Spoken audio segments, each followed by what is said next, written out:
प्रभाते सूरनभिरंगती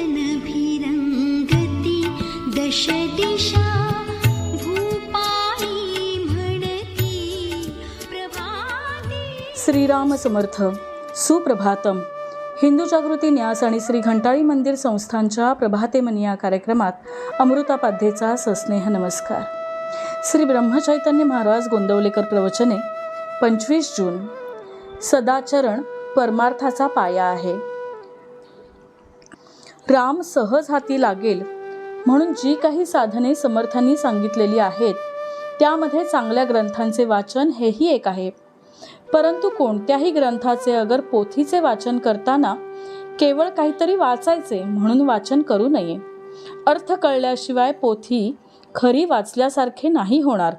तसेच जितका त्याचा अर्थ कळला तितके तरी कृतीत आणण्याचा प्रयत्न करावा. आपण जे करत नाही ते प्रथम करायला सुरुवात करावी. भाराभर वाचले आणि कृती केली नाही तर काय उपयोग? 4 मैलांचा रस्ता असला तर सबंध रस्ता एकदम दिसावा असे म्हटल्याने कसे होईल? 1 मैल रस्ता चालावा म्हणजे पुढचे दिसेल.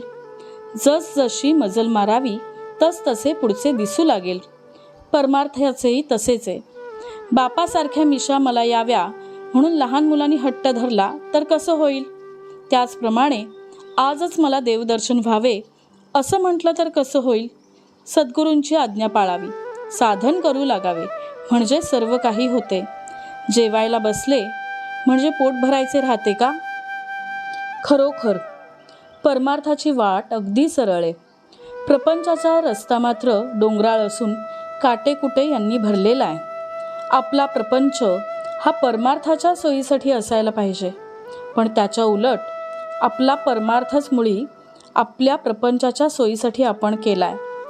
कुंपणाने शेत खावे तसे आपले झाले आहे.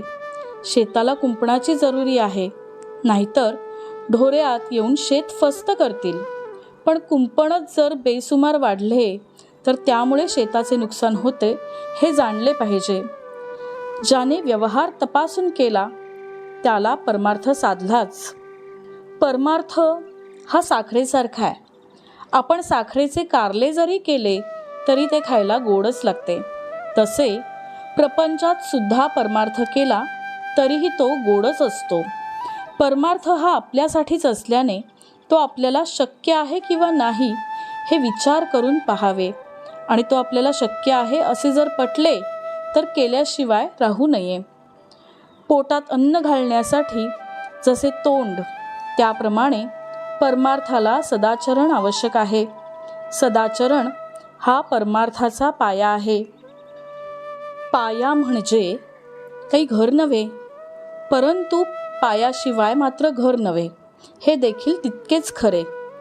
आपण स्वतःच्या मुलाला जसे प्रेमाने घेतो तसा परमार्थ करावा आणि आपण दुसऱ्याच्या मुलाला जसे घेतो तसा प्रपंच करावा.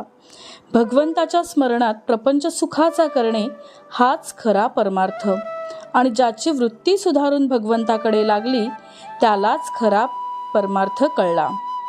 बोधवचन. भगवंतावर अकारण प्रेम करणे याचे नाव परमार्थ. आजचा हिंदू कर्तव्य दिनविशेष 25 जून. अंगारक संकष्ट चतुर्थी.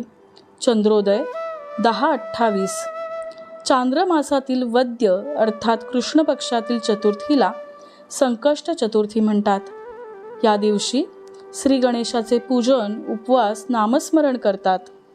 घंटाळी मंदिरामध्ये दर चतुर्थीला होणाऱ्या सामूहिक अथर्वशीर्ष पाठात नक्की सहभागी व्हावे. वेळ सकाळी 10:30 ते 12:30. मंडळी, रामरायाचे आणि श्री घंटाळी देवीचे शुभाशीर्वाद तुमच्या सर्व कुटुंबावर अक्षुण्य राहोत ही प्रार्थना. जानकी जीवन स्मरण. जय जय राम.